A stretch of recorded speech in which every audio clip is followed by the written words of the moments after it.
Bismillahirrahmanirrahim. Assalamualaikum warahmatullahi wabarakatuh. Innal hamdalillah nahmaduhu wa nasta'inuhu wa nastaghfiruh wa nastahdihi wa na'udzu billahi min shururi anfusina wa sayyiati a'malina may yahdihillahu fala mudhillalah wa may yudlilhu fala hadiyalah. Asyhadu an la ilaha illallah wahdahu la syarikalah wa asyhadu anna Muhammadan abduhu wa rasuluhu alladzi la nabiyya ba'dah. Allahumma shalli wa sallim ala hadan nabiyil karim Muhammadin wa ala alihi wa sahbihi ajmain. Qalu subhanaka la ilma lana illa ma 'allamtana innaka antal alimul hakim. Amsayna ala fitratil islam wa ala kalimatil ikhlas wa ala dini nabiyina Muhammadin sallallahu alaihi wasallam wa ala millati abina Ibrahim hanifan muslima wa ma kana minal musyrikin. Allahumma inna nas'aluka khaira hadhil lailah fathaha wa nasraha wa nuraha wa barakataha wa hudaha wa na'udzubika min syarri ma fiha wa syarri ma ba'daha. Ma'asyiral muslimin wal muslimat, bapak-bapak, ibu-ibu, jamaah salat maghrib Masjid Jami Al Furqon Sumur Batu rahimakumullah. Yang pertama, kita bersyukur kepada Allah atas segala nikmat, segala karunia yang Allah berikan kepada kita semuanya, sehingga dengan nikmat itu termasuk di dalamnya kita pada kesempatan malam hari ini kita bisa laksanakan sholat maghrib dengan berjamaah. Mudah-mudahan sholat maghrib kita, sholat jamaah kita, dan seluruh ibadah amal soleh kita diterima oleh Allah Subhanahu wa ta'ala. Kemudian yang kedua, salawat dan salam semoga senantiasa terlimpahkan kepada uswah hasanah kita, suri tauladan kita, Nabi Muhammad sallallahu alaihi wasallam beserta para keluarganya, para sahabatnya, dan orang-orang yang senantiasa mengikuti sunnah-sunnahnya. Para jamaah sekalian, rahimani wa rahmatullah, kita saat ini berada di tanggal berapa, Pak? 29 Dzulhijjah ya, kalau nggak salah tanggal 29 Dzulhijjah 1444 Hijriah ya. Artinya beberapa sekian jam lagi atau ya 1-2 hari lagi kita akan masuk kepada bulan Al-Muharram 1445 Hijriah ya.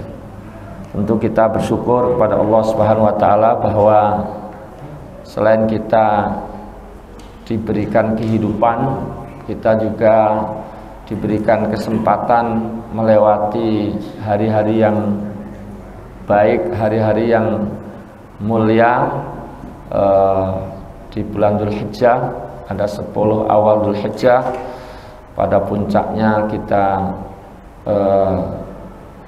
berada di hari yang paling utama, paling mulia di antara hari-hari yang ada, yaitu Yaumun Nahri, Idul Adha, dengan berbagai macam amaliyah yang kita laksanakan, termasuk juga kita melewati hari-hari tasyrik ya. Tentu harapan kita semua ibadah yang kita lakukan diterima oleh Allah Subhanahu wa taala ya. Dan setelah itu kemudian nyambung kepada bulan Al-Muharram. Dan begitulah ya, kita berpindah dari satu kesempatan yang baik kepada kesempatan baik yang lain, dari satu keutamaan kepada keutamaan yang lain ya. Fa idza faragta fansab ya, maka apabila engkau telah selesai dari satu urusan, fansab, maka tetaplah bekerja keras untuk urusan yang lain. Di antara makna daripada ayat tersebut adalah ini ditujukan kepada Nabi Muhammad SAW, jika engkau telah selesai, telah menunaikan dakwah kepada makhluk, maka sibukkanlah dirimu, bersungguh-sungguhlah dirimu dalam ibadah kepada Sang Khalik. Jika telah selesai dari urusan dunia, maka sibukkanlah dengan urusan-urusan dalam menggapai akhirat. Sering juga dimaknai jika telah selesai dari satu urusan, maka berpindah kepada urusan yang lain, menyibukkan diri dengan urusan yang lain. Dan urusan kita, tugas utama di dalam kehidupan kita itu adalah beribadah kepada Allah Subhanahu wa taala, sebagaimana memang Allah gariskan di dalam Al-Qur'an, wa ma khalaqtul jinna wal insa illa liya'budun. Ya, tidaklah kuciptakan jin dan manusia kecuali di dalam beribadah kepadaku.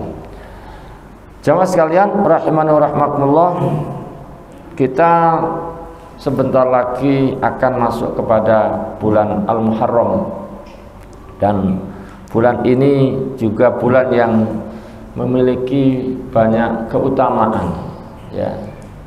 Di antaranya bahwa bulan Al-Muharram itu termasuk salah satu bulan haram, ya, termasuk salah satu dari 4 bulan haram.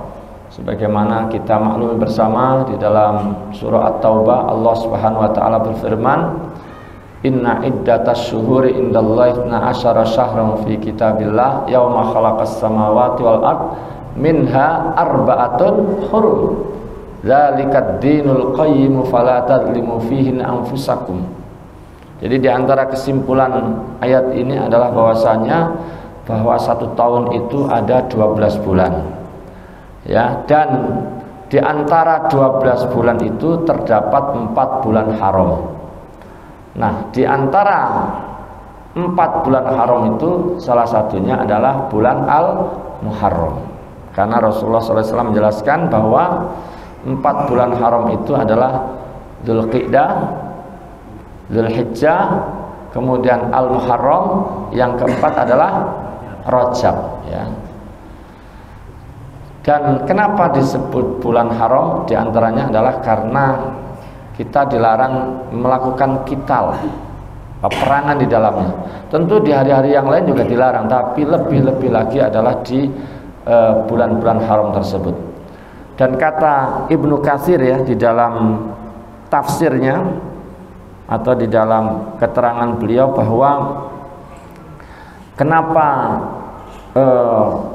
4 bulan haram tersebut dilarang qital, itu adalah semua ditujukan di dalam rangka agar bisa melaksanakan ibadah haji dan ibadah umroh, ya.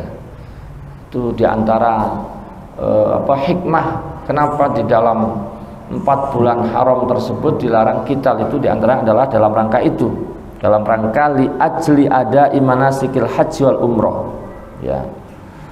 Sebelum bulan haji ada bulan Dzulqa'dah, ya. Nah, mereka tentu melakukan persiapan untuk kemudian berangkat ke tanah suci, ke Mekah, ya, dan tentu saja mereka berhenti daripada qital. Ketika bulan Dzulhijjah mereka juga tidak melakukan peperangan karena sibuk menunaikan ibadah haji.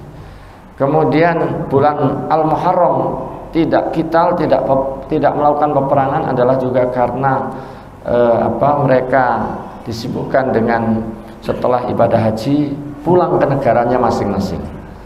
Nah, kemudian di bulan Rajab, ya, di bulan Rajab tidak qital, itu adalah juga agar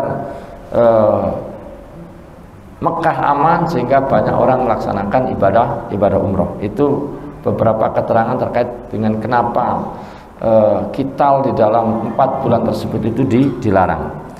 Jamaah sekalian rahimakumullah, jadi di antara keutamaan daripada bulan Al-Muharram itu adalah bahwa bulan Al-Muharram termasuk salah satu dari 4 bulan haram. Minha arba'atun hurum. Kemudian juga bulan Al-Muharram itu disebut oleh Rasulullah sebagai Syahrullah. Sebagai apa, Pak? Syahrullah, sebagai bulannya Allah, ya. Di dalam satu hadis Rasulullah SAW pernah ditanya, ya, puasa apa yang paling afdol sesudah puasa Ramadan? Maka Rasulullah menjelaskan bahwa puasa yang paling afdol sesudah puasa Ramadan adalah berpuasa di bulannya Allah, yaitu bulan Al-Muharram. Jadi di situ Rasulullah menyebut bulan Muharram itu sebagai bulannya Allah. Tentu tidak berarti yang lain-lainnya bukan milik Allah, bukan bulan Allah. Tentu semua bulan adalah hakikatnya milik Allah. Tapi yang kemudian disebut secara khusus, dinisbatkan kepada namanya sebagai tadi, sebagai Syahrullah, ya, itu hanya bulan Al-Muharram. Itu menunjukkan tentang keutamaan bulan tersebut dibandingkan bulan-bulan yang lainnya. Seperti halnya banyak tempat-tempat, banyak bangunan-bangunan yang itu semua hakikatnya milik Allah, tapi yang kemudian disebut sebagai Baitullah tidak semuanya, ya. Maka masjid yang kemudian disebut sebagai Baitullah itu menunjukkan atau menunjukkan keutamaannya, memiliki keutamaan lebih dibandingkan tempat-tempat yang lain, ya.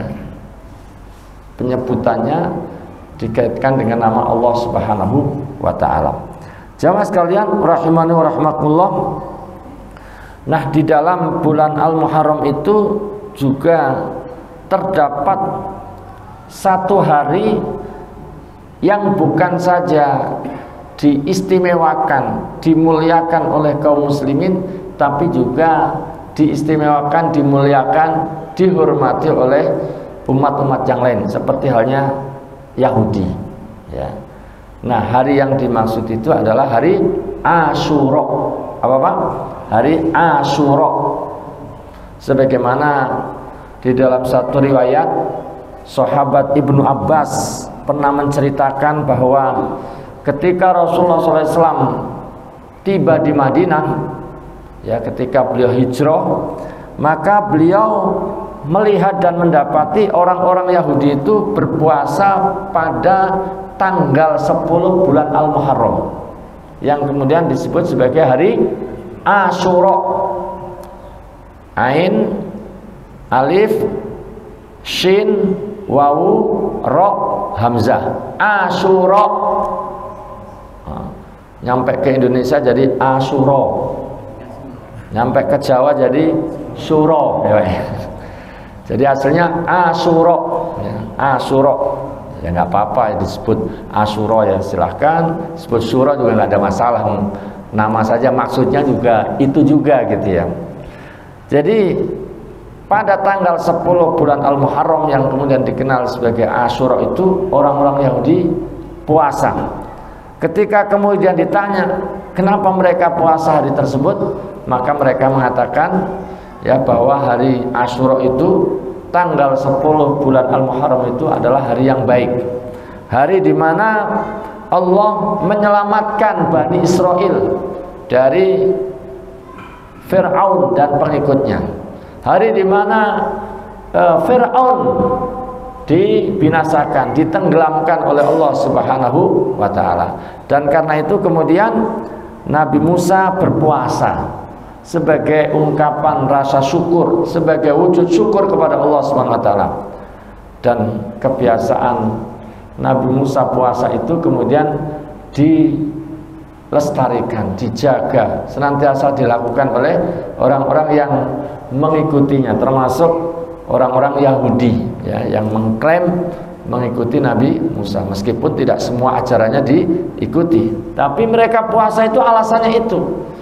Nah, ketika mendapatkan penjelasan seperti itu, Rasulullah SAW kemudian mengatakan bahwa kalian para sahabat lebih berhak mengikuti Nabi Musa daripada orang-orang Yahudi. Maka para sahabat diperintahkan juga melaksanakan puasa.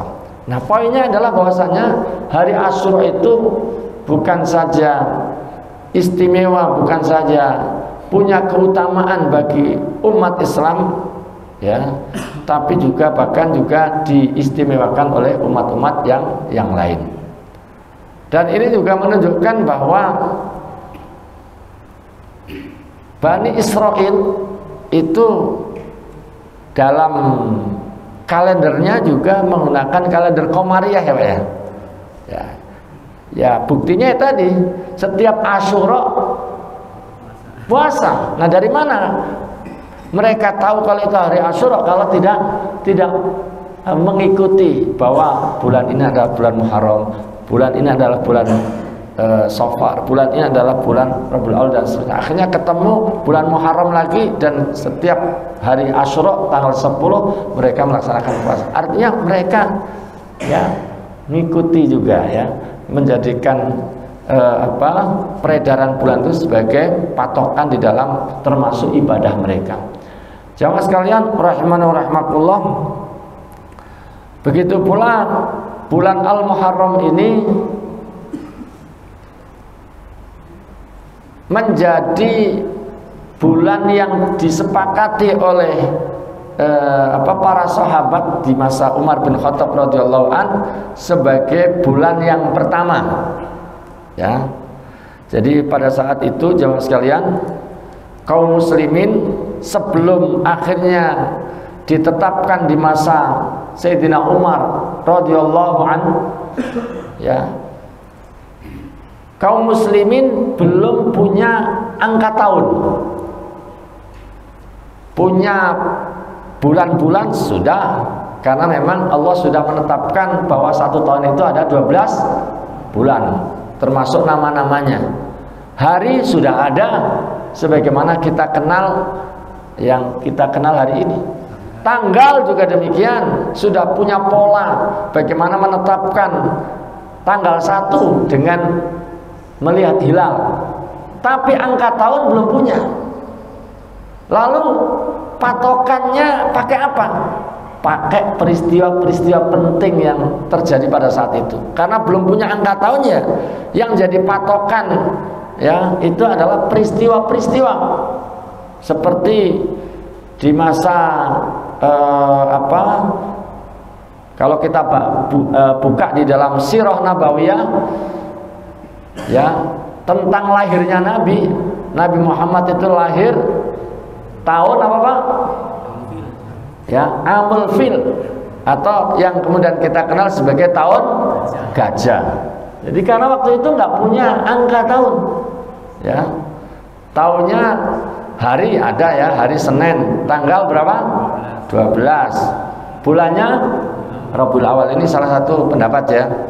Jadi hari Senin tanggal 12 bulan Rabiul Awal, tahunnya tahun gajah, karena nggak ada angka tahun, ya. Terus ada juga peristiwa renovasi Ka'bah sebelum Nabi Muhammad jadi Nabi. Itu ada peristiwa yang cukup besar, ya, penting. Apa? Renovasi Ka'bah, yang saat itu kemudian terjadi perselisihan siapa yang berhak meletakkan Hajar Aswad di tempatnya itu. Ya, akhirnya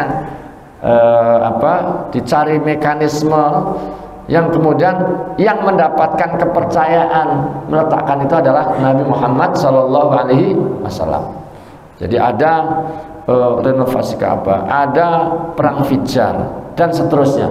Jadi yang dijadikan patokan adalah peristiwa, ya, sampai kemudian Rasulullah wafat digantikan oleh Abu Bakar As-Siddiq radhiyallahu an, masih belum punya angka tahun. Baru kemudian setelah digantikan oleh Umar bin Khattab radhiyallahu an, disitulah kemudian muncul gagasan, muncul ide untuk menetapkan angka tahun.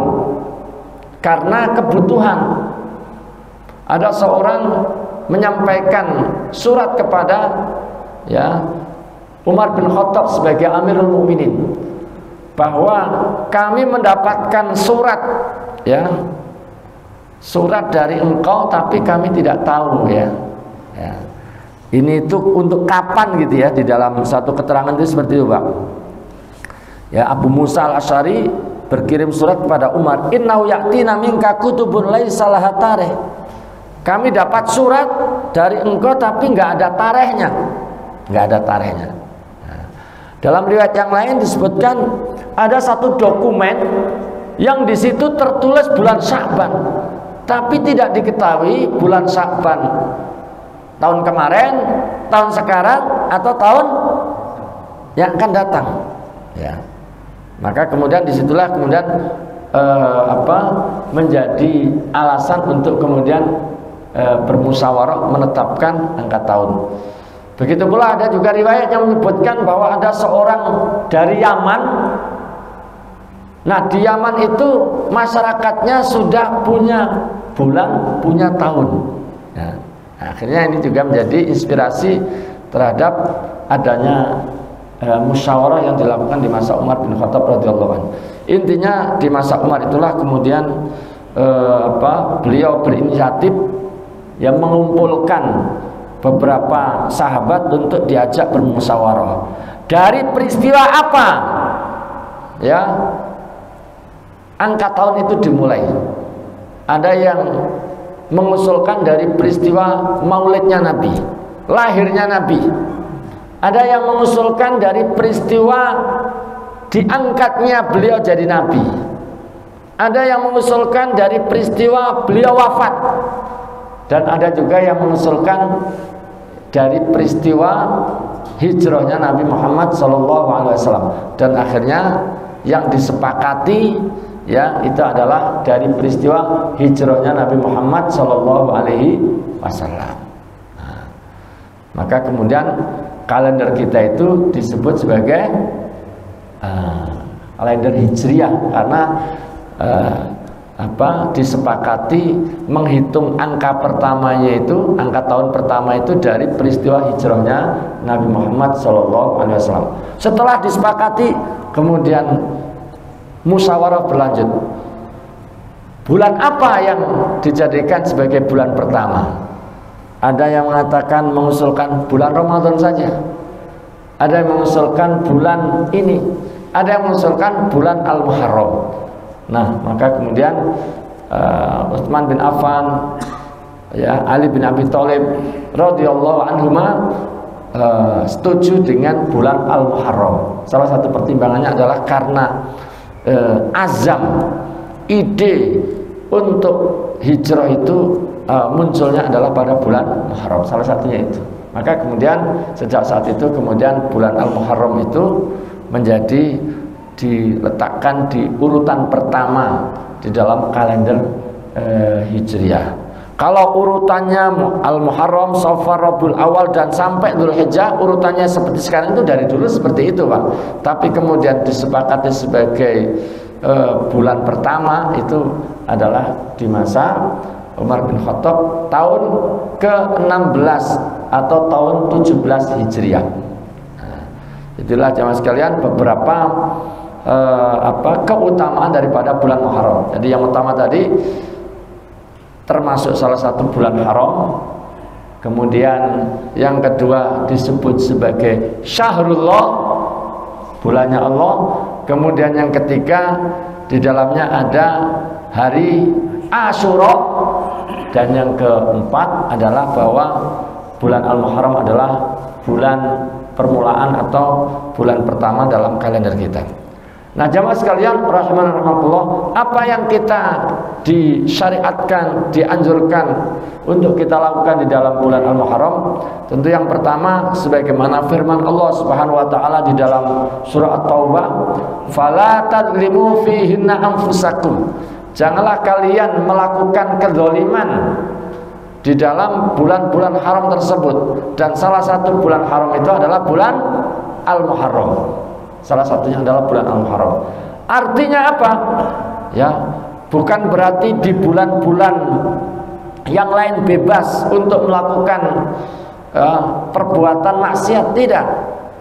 Di semua bulan, di semua waktu kita dilarang untuk melakukan kemaksiatan, pelanggaran. Tetapi lebih ditekankan lagi adalah di bulan-bulan haram. Salah satunya adalah bulan Al-Muharram. bobot nilainya, dosanya akan lebih besar dibandingkan di hari-hari yang lain, di bulan-bulan yang lain. Pada saat yang sama, kalau dosa dilipat gandakan, maka diantara ulama mengatakan begitu pula amal soleh. Begitu pula amal soleh, ya, maka hendaknya kita mengisi, memakmurkan bulan Muharram itu salah satunya adalah dengan memperbanyak amal soleh. Yang kedua, jamaah sekalian rahimani rahimakumullah, dianjurkan memperbanyak puasa, ya. Memperbanyak bagaimana? Ya memperbanyak saja. Hal ini sebagaimana hadis tadi, di mana ketika Rasulullah ditanya, ya Rasulullah, salat apa yang paling afdol sesudah salat maktubah, sesudah salat fardu? Puasa apa yang paling afdol sesudah puasa Ramadan?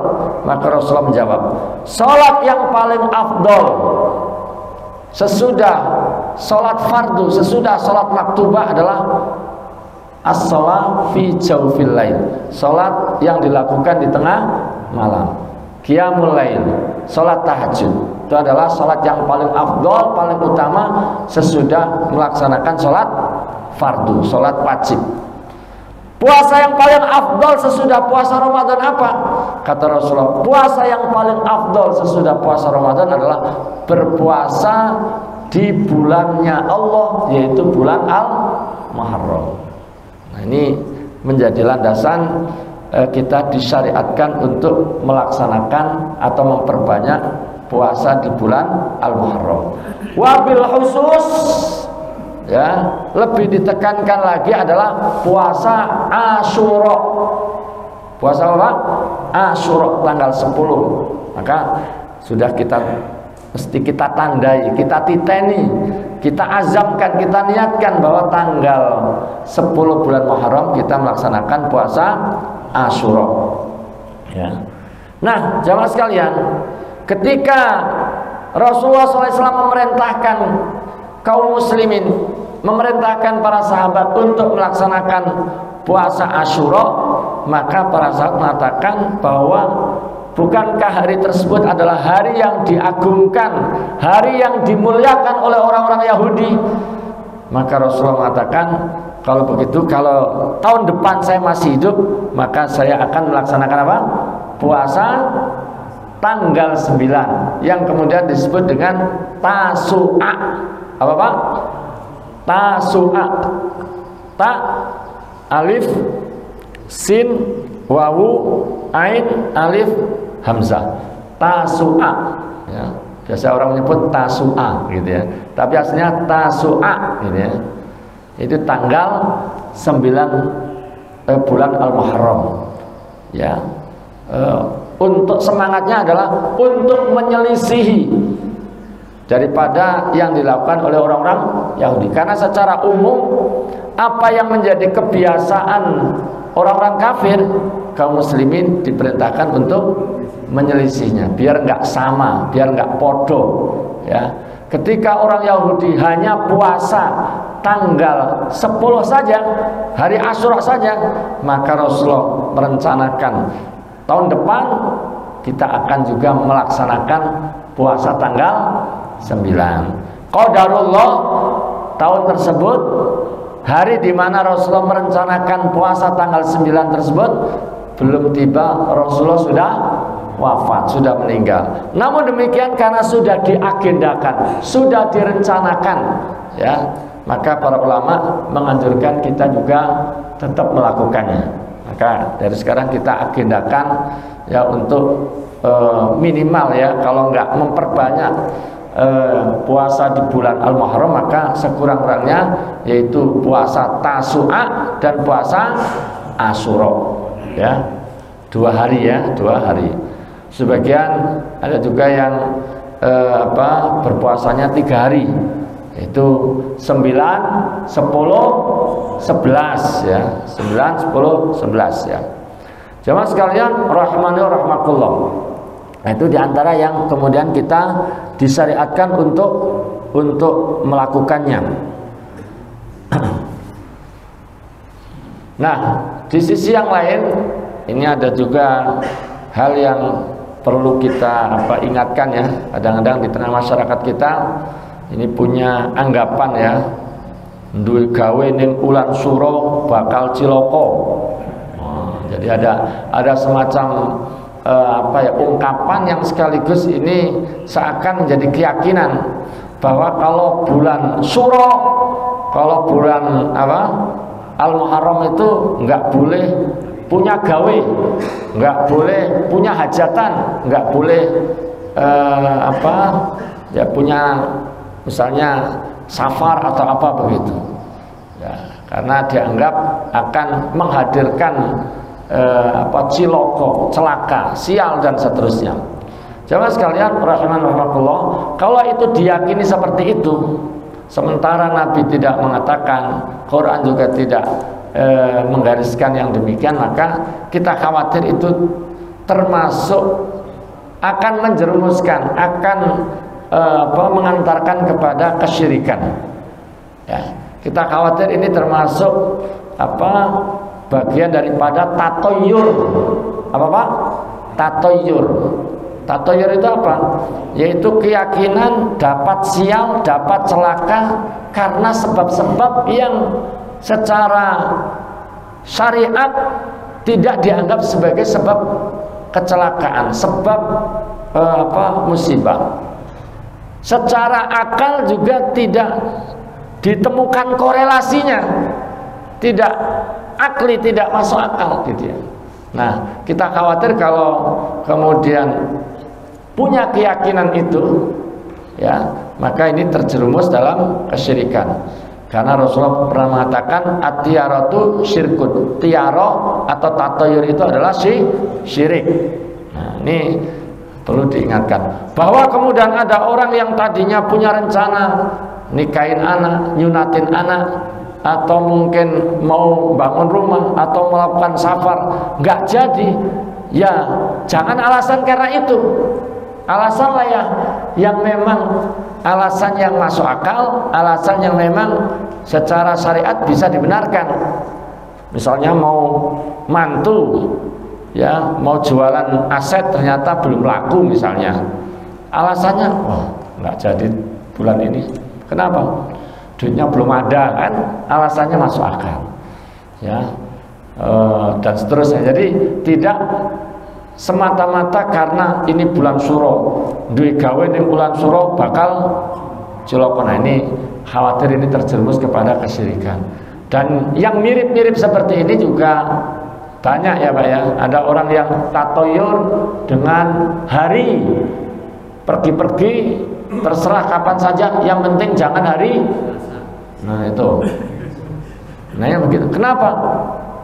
Nah, kalau nggak ada penjelasan secara yang masuk akal, nggak ada penjelasan secara syar'inya, ya khawatirnya ini juga termasuk itu ya, khawatir ya.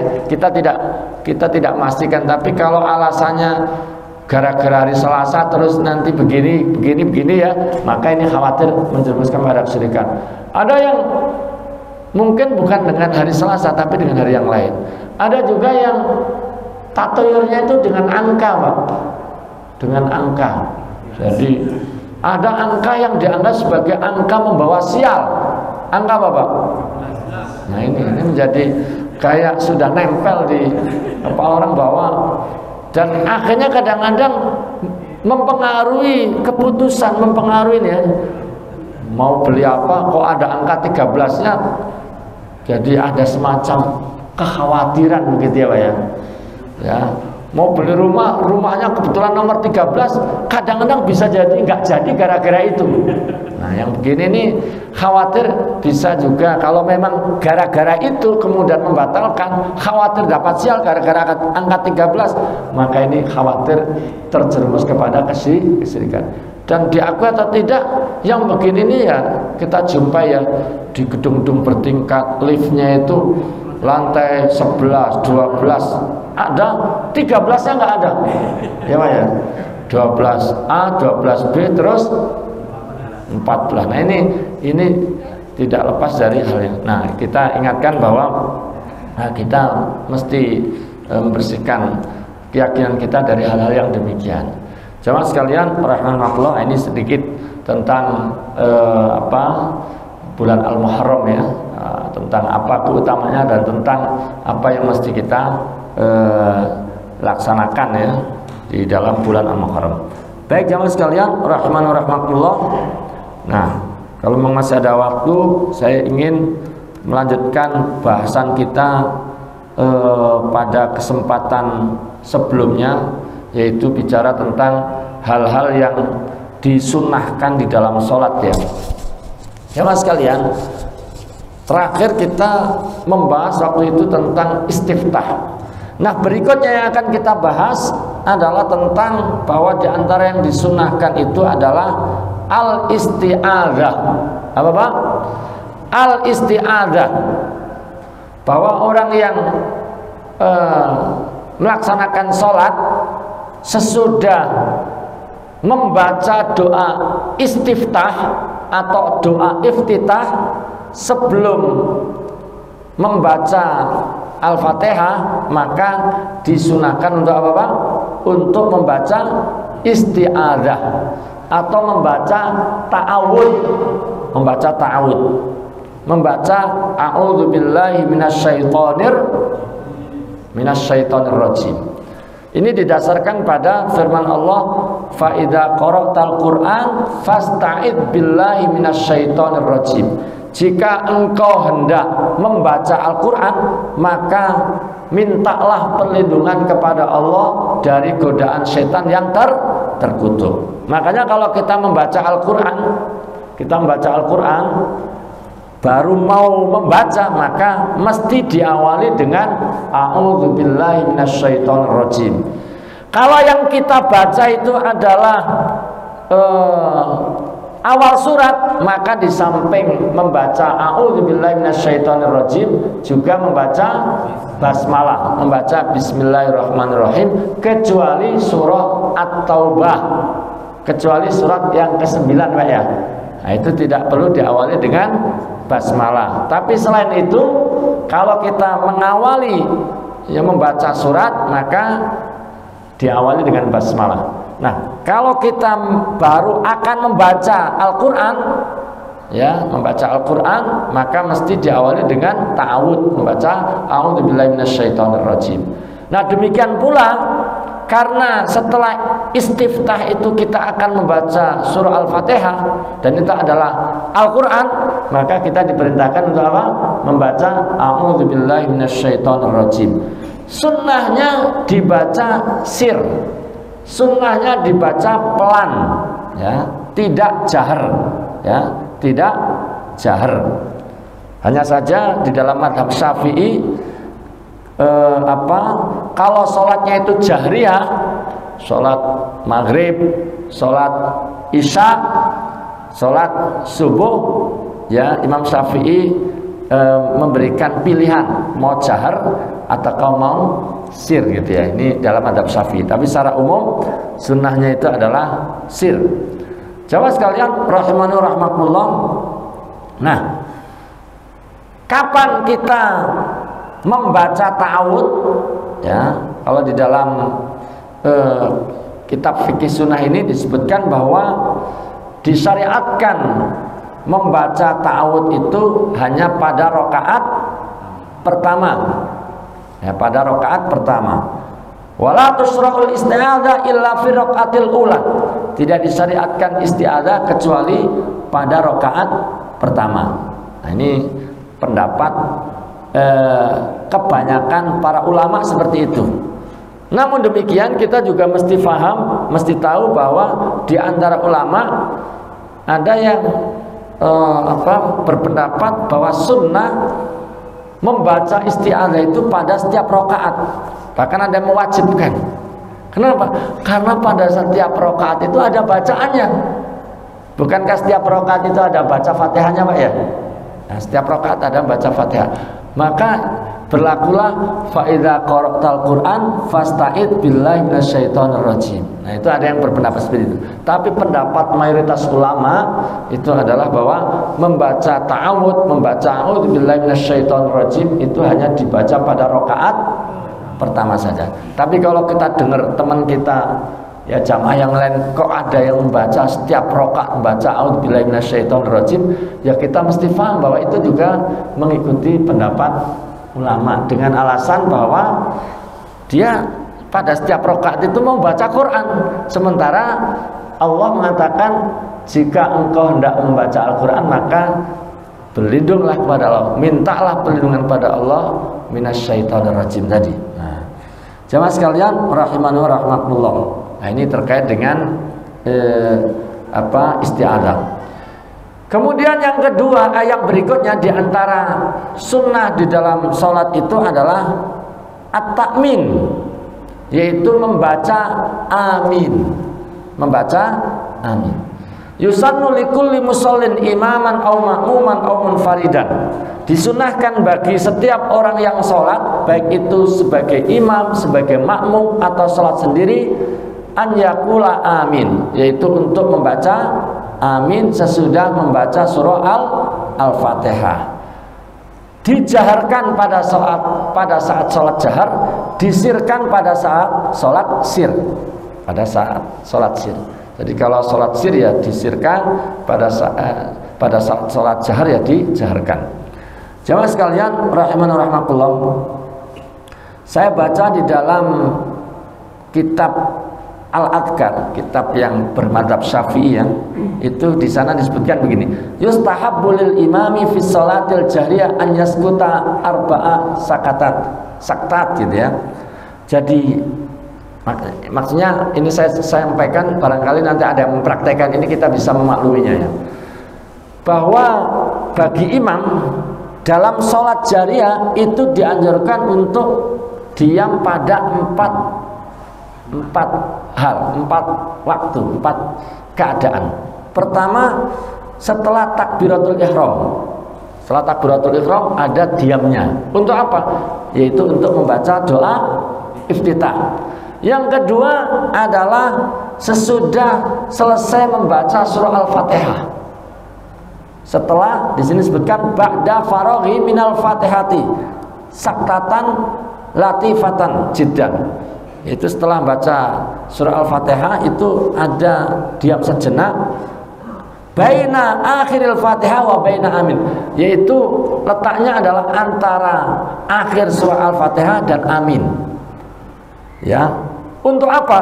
Di sini disebutkan liyu'lama anna amin laisat minal Fatihah, untuk diketahui bahwa bacaan amin itu bukan bagian dari surah Al-Fatihah. Makanya kita dapati sebagian imam dari waladhdallin itu diam sejenak, terus kemudian baru amin. Itu di kitab Al-Adhkar disebutkan begitu. Kenapa? Ada jeda, ada diamnya itu untuk diketahui, untuk biar ada ini ya, bahwa amin itu tidak termasuk surah Al-Fatihah. Terus yang ketiga adalah ba'da amin, sesudah membaca amin itu saktah tawilah, ya diam yang agak lama. Ya, untuk apa? Untuk memberikan kesempatan bagi makmum baca Fatihah. Karena kan diantara ulama ada yang berpendapat mau jadi makmum meskipun sholatnya itu jahriyah tetap wajib baca Fatihah. Nah, pernah saya sampaikan kan begitu Pak ya. Di antara ulama ada yang berpendapat setiap orang sholat meskipun statusnya makmum dan sholatnya jahriyah tetap wajib membaca Fatihah, tetap membaca Fatihah. Makanya di antara ulama berpendapat ya seperti disebutkan dalam kitab Al-Adhkar itu, antara bacaan amin ya dengan surat itu ada jeda agak lama untuk berikan kesempatan. Artinya kalau ada yang praktekkan itu ngikutin apa yang ditulis, apa yang ditulis atau kita dapatkan dalam kitab Al-Adhkar, kitab Al-Adhkar. Kemudian yang keempat adalah setelah selesai membaca surat ya, dengan takbir intikal, takbir mau ruku itu. Jadi habis baca surat itu nggak langsung. Ada orang itu habis ruku, habis membaca, kadang belum selesai baca itu sudah mau apa Pak? mau ruku aja. Nah, idealnya itu bahkan di sini disebutkan mestinya antara ruku antara membaca surat dengan ruku itu ada diamnya sejenak gitu. Ada jedanya. Nah, ini disebutkan oleh Al-Imam An-Nawawi di dalam Al-Adhkar ini tentang ada 4 momen di mana imam itu dalam sholatnya itu ada jedanya, ada diam sejenak, khususnya dalam sholat jahriyah. Jadi kembali kepada tadi bahwa di antara yang disunahkan di dalam sholat itu adalah membaca amin, baik statusnya sebagai imam, imam yang baca amin, kemudian juga sebagai makmum maupun sebagai orang yang sholat munfarid, sholat sendirian. Dan sunnahnya aminnya imam, aminnya makmum itu bersamaan dengan aminnya imam. Ya. Yustahabbu lil makmumi an yuwafiqal imam.